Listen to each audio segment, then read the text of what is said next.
अपराधी किसी दूसरी दुनिया से नहीं आते, अपने आसपास ही होते हैं। बेटी, घर कब आओगी? देखिए सुपर क्राइम टाइम, अपना ख्याल रखना।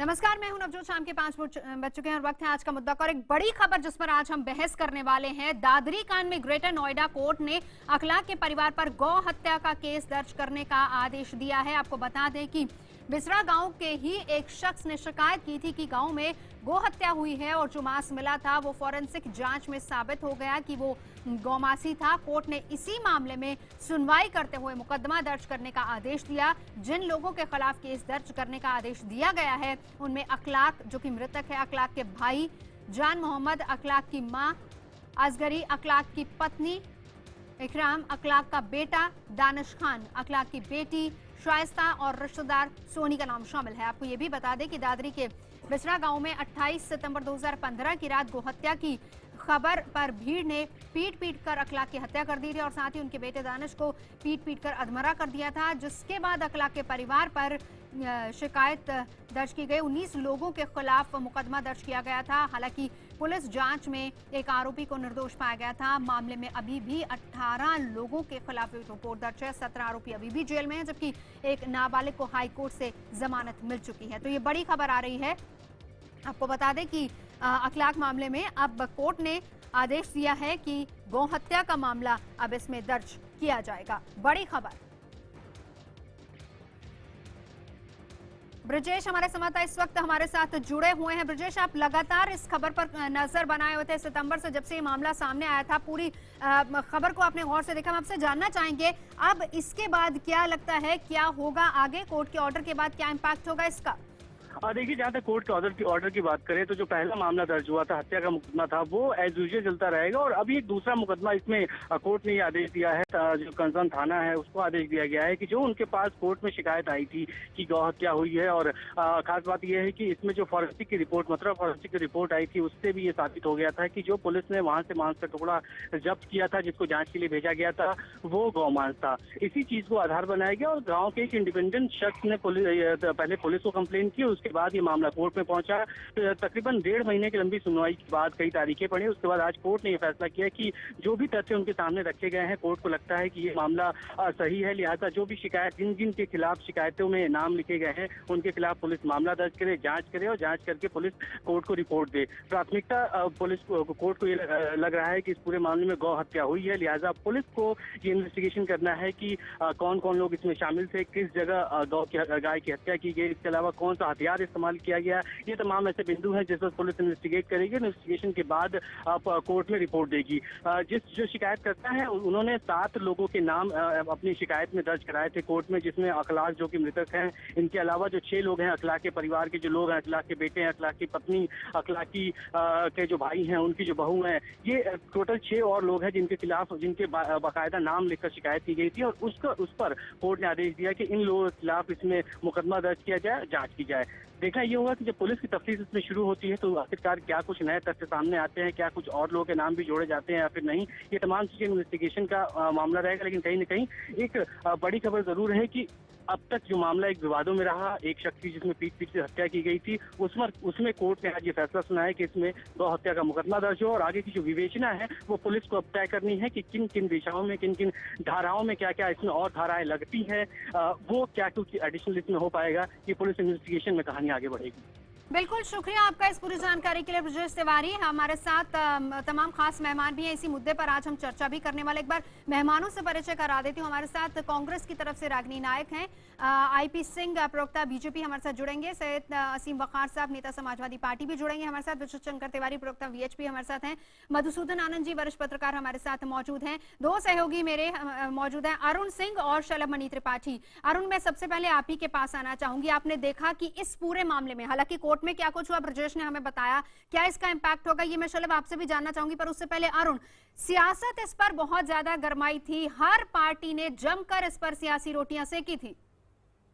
देखिए, देश में ही नहीं, अखलाक की हत्या को लेकर के पूरे देश के साथ ही साथ विदेश में भी खूब सियासत हुई थी और एक नए सिरे से हिंदुस्तान को लेकर के दुनिया में बहस शुरू हो गई थी कि क्या धार्मिक कट्टरता इतनी ज्यादा बढ़ गई है, क्या इंटॉलरेंस इतनी ज्यादा बढ़ गई है कि धर्म के आधार पर, खान पान के आधार पर और जाति के आधार पर लोग हत्या तक कर देते हैं। तो इस मसले पर सियासत खूब हुई थी। अब अखलाक की मौत पर सियासत पार्ट 2 शुरू होने वाली है, क्योंकि सारे पॉलिटिकल पार्टियां अब इस पर बयान देंगी।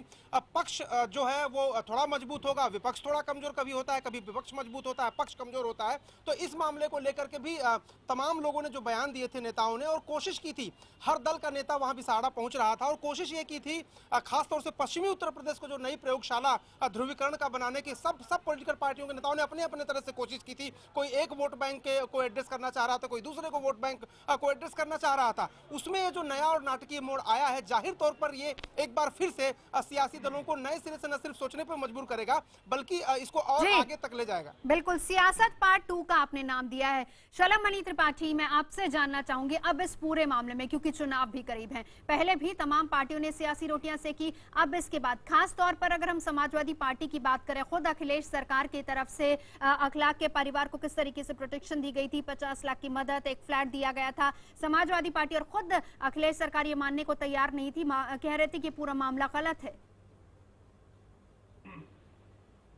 देखिए, कोर्ट से जो फैसला आया, ये अखलाक के परिवार वालों के लिए झटका है, साथ ही यूपी सरकार के लिए भी झटका है, क्योंकि जब कोई मामला थाने में दर्ज नहीं होता तब कोई कोर्ट जाता है और कोर्ट जाकर फिर मुकदमा दर्ज करने का जब आदेश हुआ है, इसका मतलब साफ है कि कोर्ट ने ये पाया है कि पुलिस को ये मुकदमा दर्ज करना चाहिए था, पुलिस ने ये मुकदमा दर्ज नहीं किया, तब जाकर कोर्ट को ऑर्डर करना पड़ा है। तो ये मामला सिर्फ अखलाक के परिवार वालों तक सीमित नहीं है कि अखलाक के परिवार वालों पर मुश्किल आएगी, यूपी सरकार के लिए जवाबदेही होगी। यूपी सरकार के ऊपर भी ये सवाल उठेंगे कि आखिरकार यूपी सरकार इस पूरे मसले को क्यों दबा रही थी और जिसके चलते लोगों को कोर्ट जाना पड़ा और कोर्ट को ऑर्डर करना पड़ा इस पूरे मामले में मुकदमा करने का। खास बात इसमें यह है कि यूपी सरकार ने इस केस में पहले सीबीआई जांच की सिफारिश की थी, लेकिन बाद में अखलाक के परिवार वालों ने कहा कि वो सीबीआई जांच नहीं चाहते और उसके बाद यूपी सरकार ने सीबीआई जांच की सिफारिश वापस ले ली थी। तो एक सवाल यूपी सरकार पर यह भी उठेगा, अखिलेश यादव जो मुख्यमंत्री है उन पर यह भी उठेगा कि सीबीआई जांच से आखिरकार सरकार क्यों भाग रही थी और अखलाक के परिवार वाले क्यों भाग रहे थे। और तीसरा जो सबसे गंभीर मुद्दा है वो ये है कि फॉरेंसिक जांच की जब रिपोर्ट आई मथुरा की लैब की, तब ये कहा गया कि जो घर से जो मांस बरामद हुआ था वो बीफ था। उस वक्त मुख्यमंत्री ने यह बयान दिया था कि बिल्कुल गलत चलाया जा रहा है, ऐसा कुछ नहीं है। तो इस कोर्ट के इस आदेश के बाद अब ये सवाल भी उठेगा कि आखिरकार मुख्यमंत्री ने किस आधार पर कहा, और एक तरह से विपक्ष जो है वो प्रेशर बनाएगा, दबाव बनाएगा कि सरकार तुष्टीकरण की राजनीति कर रही है। तो निश्चित तौर पर मुश्किल सिर्फ अखलाक के परिवार वालों के लिए नहीं, अब उत्तर प्रदेश सरकार के लिए भी होगी कि वो किस तरह का जवाब देते हैं, कैसे खुद का बचाव करते हैं। एक छोटा सा जवाब शलभ, एक और सवाल मैं आपसे करना चाहूंगी, संक्षेप में बस जवाब दीजिएगा, क्योंकि आपने देखा था कि उस वक्त किस तरीके से सियासत गरमाई थी इस पूरे मामले को लेकर। अब तो चुनाव करीब है, एक तरीके से प्रयोगशाला, जैसे अरुण सिंह कह रहे हैं, उसके तौर पर उसको देखा गया था। अब इसके बाद इस तमाम सियासी पार्टियों का क्या रुख रहेगा? हमने देखा था वहां पर कैसे वो पहुंचे थे, कि सभी लोग वहां पहुंचे थे। जाहिर तौर पर सब कूदेंगे, इस पूरे महासमर में सबको कूदना है, और ये एक ऐसे वक्त में फैसला आया है कोर्ट का जबकि विधानसभा चुनाव बिल्कुल करीब में है। तो निश्चित तौर पर इसको मुद्दा बनाएंगी पार्टियां, और खास तौर पर भारतीय जनता पार्टी इसलिए भी मुद्दा बनाएगी क्योंकि सबने मिलकर उनको घेरा था और ये कहा था कि बीजेपी के जो लोग हैं वो लोगों को भड़काते हैं, लोगों को उकसाते हैं। तो निश्चित तौर पर कोर्ट का जो ऑर्डर आया है उसको लेकर बीजेपी हमलावर होगी। उत्तर प्रदेश में जो समाजवादी पार्टी की सरकार है उसके लिए मुश्किल बड़ा फैसला है, क्योंकि उनको जवाब देना पड़ेगा कि वो मुकदमा दर्ज, उन्होंने पहले मुकदमा क्यों नहीं दर्ज किया, वो सीबीआई जांच के लिए क्यों नहीं तैयार हुए, और लैब की रिपोर्ट आने के बावजूद मुख्यमंत्री क्यों कहते रहे कि लैब की रिपोर्ट गलत है। बिल्कुल, आप रहिए शलभ हमारे साथ रागिनी नायक भी जुड़ी हुई हैं, साथ ही साथ विजय शंकर तिवारी जी, मैं आपके पास आऊंगी, लेकिन रागिनी मैं आपके पास आना चाहती हूँ। जमकर सियासत तो आप लोगों ने भी की, हमने देखा किस तरीके से आपके तमाम बड़े नेता, राहुल गांधी भी वहां पर पहुंच गए थे। क्या आपको ऐसा नहीं लगा कि वो बहुत जल्दबाजी थी? कम से कम फैसले का, कोर्ट में अगर मामला गया था तो कोर्ट के फैसले का इंतजार तो कर लिया होता।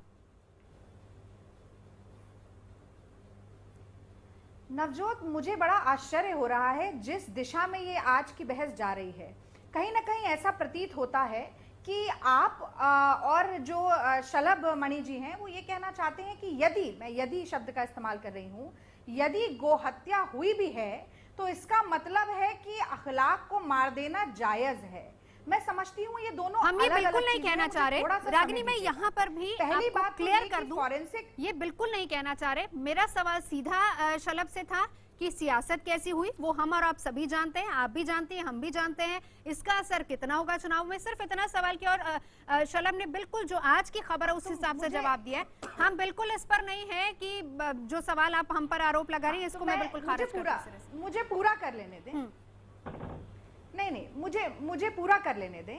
यदि ऐसा नहीं है, यदि आप कह रही हैं कि आपका आशय जो मैंने कहा वो नहीं है, तो आप कैसे कह रही हैं कि कांग्रेस पार्टी ने सियासत की थी? आप कैसे कह रही हैं कि कांग्रेस पार्टी या राहुल गांधी वहां पहुंचे थे तो जल्दबाजी थी? जिस बर्बरता के साथ अखलाक को मारा गया वो मानवता की दृष्टि से, नैतिकता की दृष्टि से और कानून की दृष्टि से गलत है।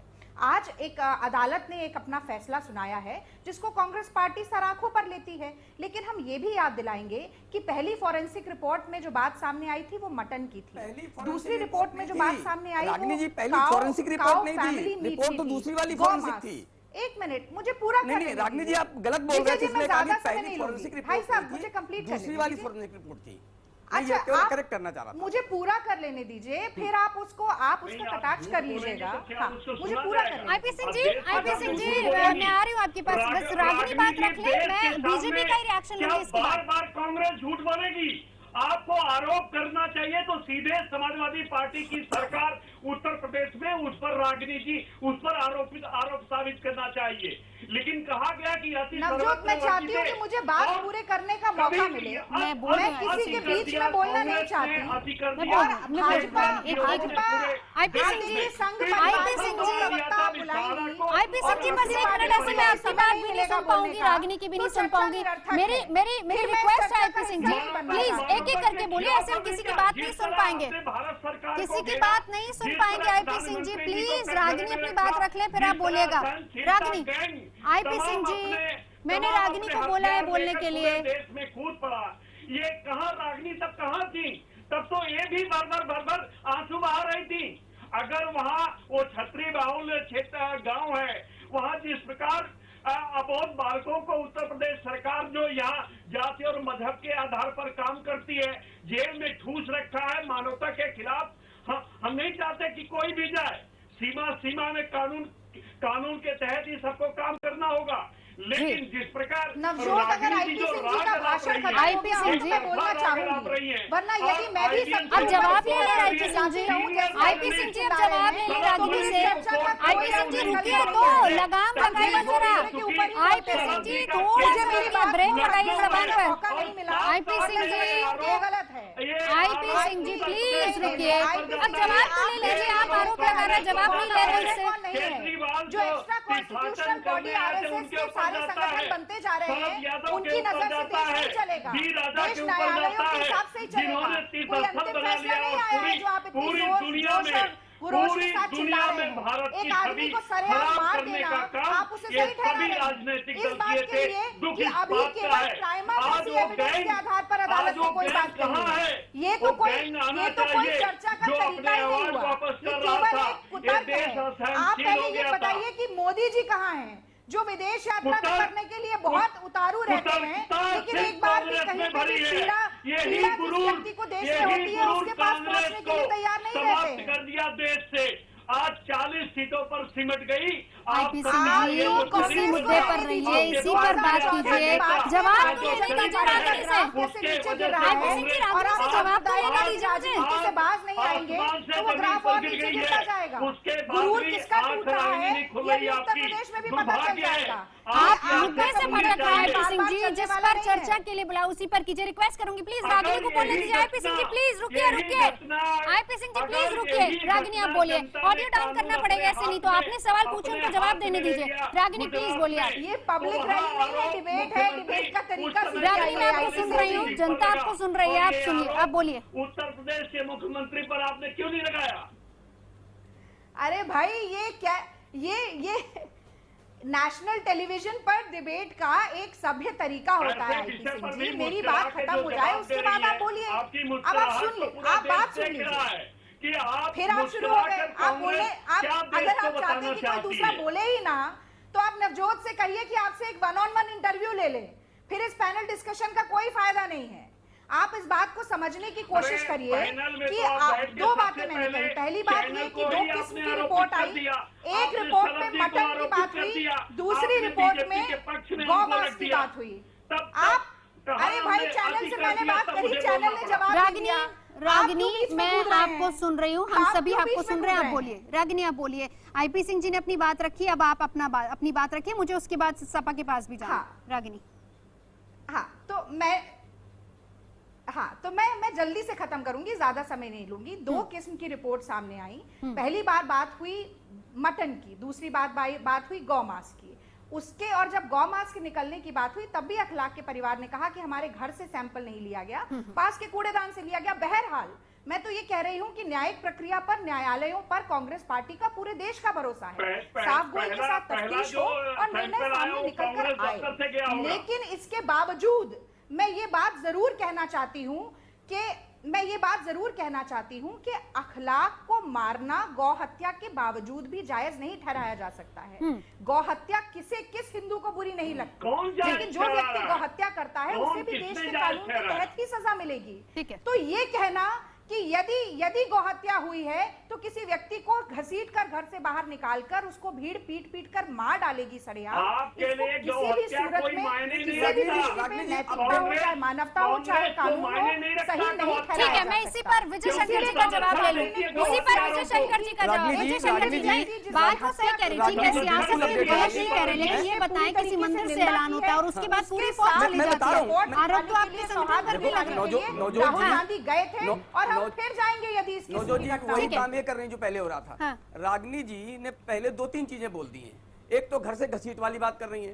देखो, एक चीज है मारपीट में वो मृत्यु हुई है, मारपीट में हत्या हुई है, और हम पहले दिन से एक बात कह रहे हैं कि जिसके कारण सारा देश असहिष्णु हो गया, जिस कॉज के कारण सारे देश के जो सेकुलर गिरोह के लोग हैं उन्होंने अपना सम्मान पत्र बाद में वापस लेने के लिए भी लाइन लगा ली उन्होंने।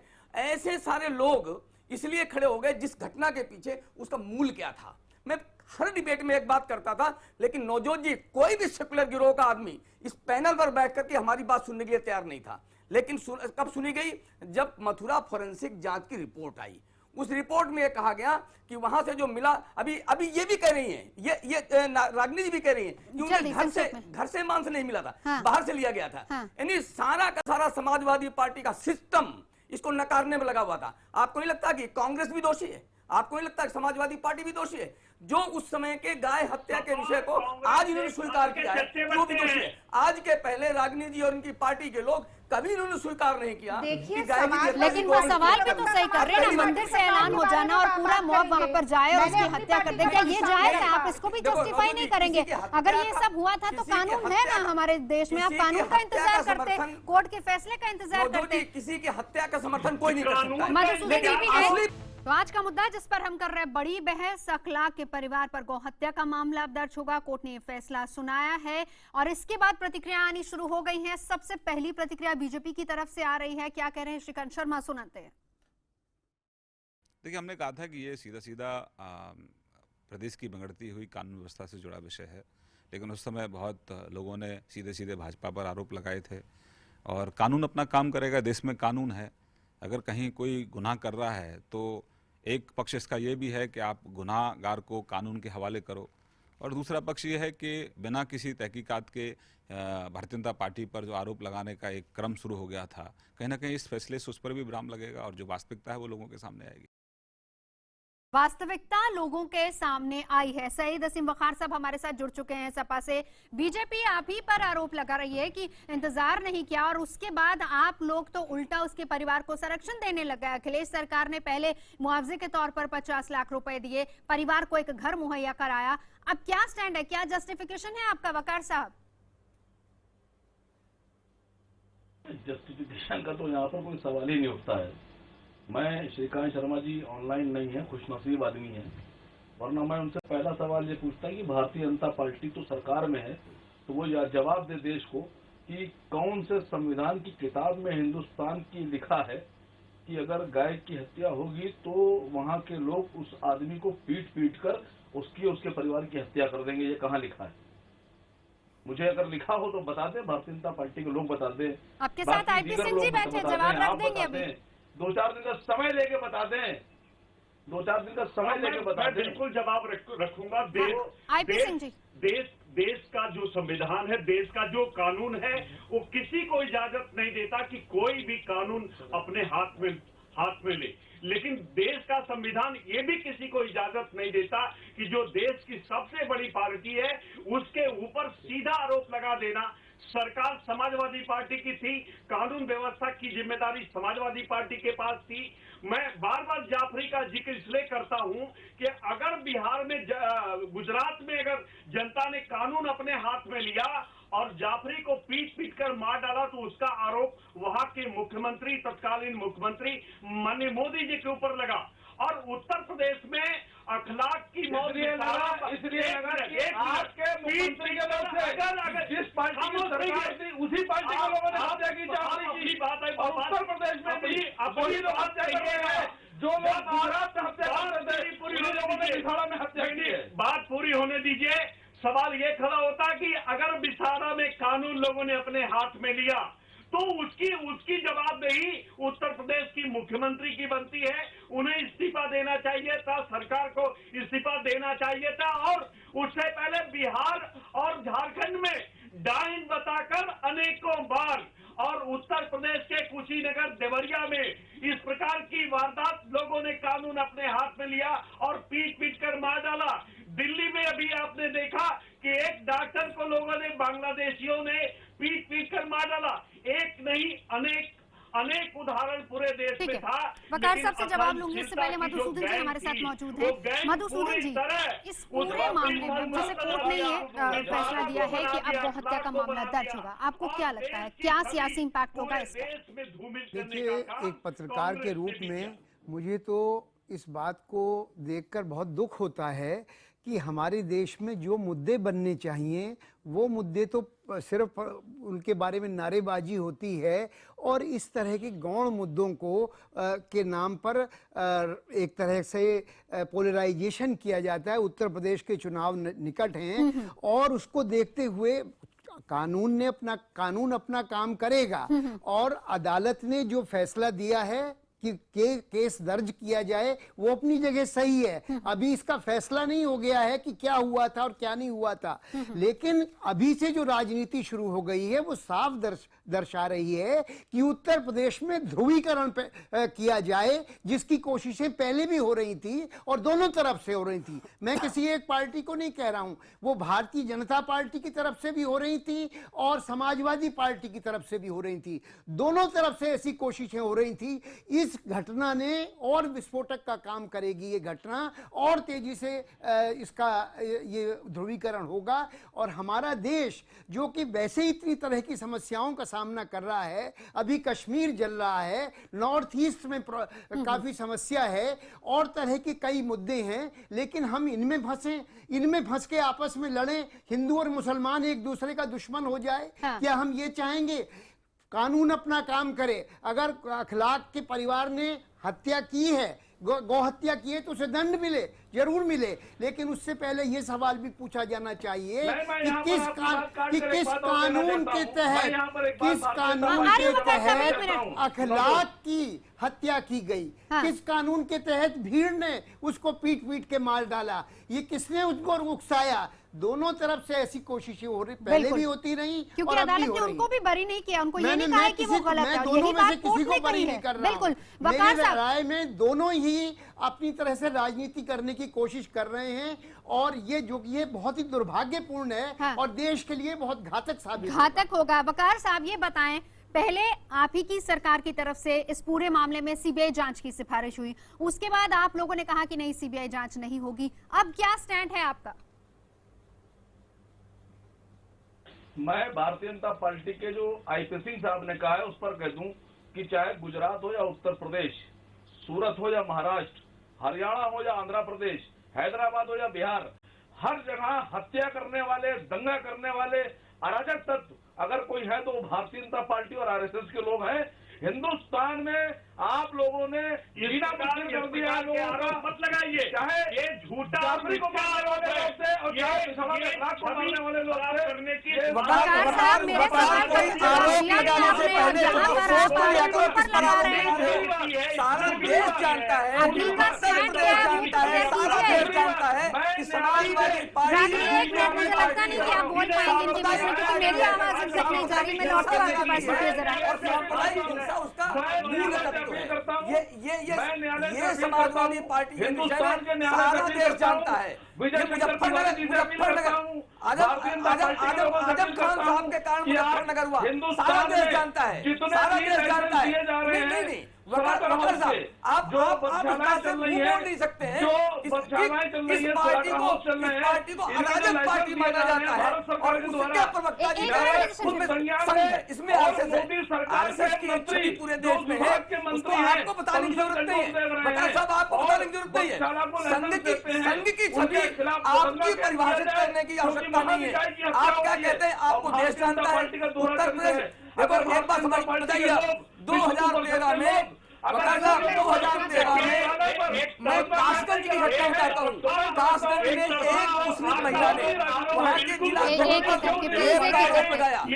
आपकी पार्टी ने अपने जिलाध्यक्ष को बचाने के लिए बोलने की बात ठीक है आईपी सिंह जी, एक मिनट। वकार साहब, मेरे सवाल का जवाब नहीं है, मैं लौटूंगी आपके पास। रागिनी कुछ कहना चाह रही। रागिनी अपनी बात रखिए, फिर मैं वकार साहब से उसी सवाल का जवाब लूंगी। रागिनी, देखिए रागिनी तो बीजेपी से बात करेंगे, आईपी सिंह जी प्लीज एक मिनट, प्लीज। आप बोल रहे थे तो वो नहीं बोली, रिक्वेस्ट कर रही हूँ मैं आपसे, वो नहीं बोली, अब उनको बोलने दीजिए, फिर आप बोलिएगा। रागिनी, अरे भाई साहब, आज के डिबेट से कोई उत्तर प्रदेश के चुनाव का नतीजा नहीं निकलने वाला है। आप जरा शांति से सुन तो लीजिए दूसरे की बात। तो मधुसूदन जी बिल्कुल सही कह रहे थे, किसी भी तरीके से धार्मिक कट्टरपंथ की प्रयोगशाला उत्तर प्रदेश को नहीं बनने देना चाहिए, ये पहली बात है। दूसरी बात, आईपी सिंह जी विरोधाभासी बातें कर रहे हैं। जिन लोगों को अखलाक को मार देने के जुर्म में अंदर किया गया है, उन्हें अबोध बालक बता रहे हैं बिना किसी न्यायालय के अंतिम फैसला आए। हाँ। और दूसरी तरफ अखलाक के परिवार, जिसको आज प्राइमा फेसाई एविडेंस के चलते एक न्यायालय ने ये कहा है कि भाई गौहत्या का मामला दर्ज किया जाए, उसे दोषी बता रहे हैं। तो मैं समझती हूँ पहली बात है, ये बहुत विरोधाभासी है। दूसरी बात मैं जानना चाहती हूँ कि आज क्या स्टैंड है भाजपा का और बीएसपी का कि जो यदि कोई व्यक्ति गौहत्या करता है या गौमांस खाता है तो क्या नकवी साहब के हिसाब से उसे पाकिस्तान पहुंच जाना चाहिए? मैं याद दिलाना चाहूंगी कि किरेन रिजिजू जी ने भी कहा था कि मैं गौमांस खाता हूं। अब आप बताइए कि आप अपने केंद्रीय मंत्री के साथ क्या करेंगे? आप उन लोगों के साथ क्या करेंगे जो सबसे ज्यादा बीफ एक्सपोर्ट करते हैं और आप ही के संगठन से चुने हुए आज प्रतिनिधित्व कर रहे हैं? तो मैं ये सारी बातें जनता के सामने आ चुकी है। ये कम्युनल कार्ड बार बार नहीं चल सकता। और आईपी सिंह जी को डिबेट में बुलाने से पहले मैं समझती हूँ भारतीय जनता पार्टी को डिबेट करने की एक छोटी सी ट्रेनिंग भी उन्हें देनी चाहिए। आखिरी बात मैं ये कहना चाहूंगी कि गाय जो है वो भारतीय मान्यताओं के हिसाब से, हिंदू धर्म और संस्कृति के हिसाब से देवी तुल्य जानवर है। गाय की पूजा की जाती है। पुरातन काल से आज तक गाय बड़े बड़े परिवारों का पालन पोषण करती है। लेकिन फिर भी मैं ये कहूंगी कि एक जानवर की हत्या यदि होती है तो उसका बदला लेने के लिए किसी मनुष्य को सरेआम नहीं मारा जा सकता। जी जी, ये ठीक है। सभ्य समाज का कायदा नहीं है। ठीक है, एक ब्रेक के लिए हम ब्रेक के बाद वापस लौटेंगे। वकार साहब, मैं सवाल का जवाब आप ही से चाहूंगी इस ब्रेक के बाद। अखलाक के मुद्दे को लेकर हम कर रहे हैं चर्चा। सईद असीम वकार साहब, मेरा सवाल आपसे संक्षेप में जवाब दीजिएगा और बिल्कुल पॉइंट। सीबीआई जांच की सिफारिश आपकी तरफ से की गई, लेकिन फिर उसके बाद उसे वापस ले लिया गया। अब सरकार का क्या स्टैंड है, उत्तर प्रदेश सरकार का?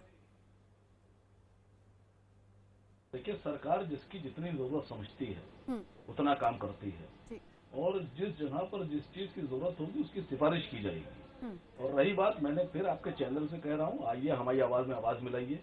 बाकी जो कांग्रेस के लोग बैठे हैं, बीजेपी के हैं, विश्व हिंदू परिषद के, इनको मैं इनवाइट कर रहा हूँ, विजय शंकर भाई को अपने, कि आइए हमारी आवाज में आवाज मिलाइए। गो हत्या पाप है, हम भी कहते हैं, आप भी कहते हैं, हम आपके साथ खड़े हो रहे हैं। जो केंद्र सरकार इतने स्लाटर हाउस चला रहा है और इतनी गो हत्या हो रही है और जो इतने 5 स्टार और 7 स्टार होटलों में बीफ परोसा जा रहा है, बकायदा उनके मेन्यू में बीफ है।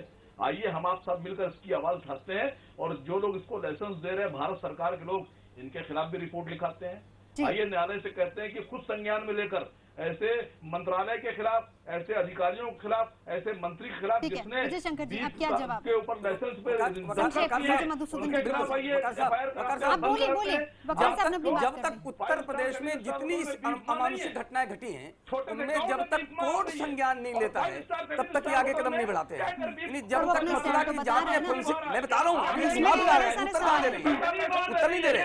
देखो क्या है कि अभी तक जब तक फोरेंसिक जांच की बात नहीं हुई उसके बाद भी उत्तर प्रदेश के मुख्यमंत्री ने उस जांच को भी नकारा, उस जांच की मांग नहीं की, मधुसूदन जी इसके बाद भी नकारा। रागिनी एक मिनट, उनसे काम करवाते रहे, तब आप कहाँ थे? आप बोलिए मधुसूदन जी, बोलिए। मैं आ रही हूँ रागिनी, एक मिनट मधुसूदन। मैं समझता हूँ कि देखिए ये डायरेक्टिव प्रिंसिपल्स में है कि देश में गो हत्या पर पूरी तरह से पाबंदी हो और गाय का मांस ना परोसा जाए। अगर भारतीय जनता पार्टी जिसको की पूर्ण बहुमत है तो उसको कोशिश ये करनी चाहिए कि वो इसको लागू करे, वो बजाय इसके कि राज्यों का विषय बना के और कोई राज्य किसी राज्य में है और किसी राज्य में नहीं है, फिर आप एक दूसरी तरफ मीट का एक्सपोर्ट आपने इतना बढ़ा दिया पिंक रिवॉल्यूशन के नाम पे। देखिए दो बिल्कुल कंट्राडिक्शन चल रहा है, विरोधाभास चल रहा है। एक तरफ आप इतना मांस सप्लाई कर रहे हैं कि आपके मांस सप्लाई करने की जो वृद्धि दर है वो भी बहुत ज्यादा बढ़ गई है और दूसरी तरफ आप ये काम कर रहे हैं। वक्त की कमी है। बहुत बहुत शुक्रिया खास मेहमानों का जोड़ने के लिए।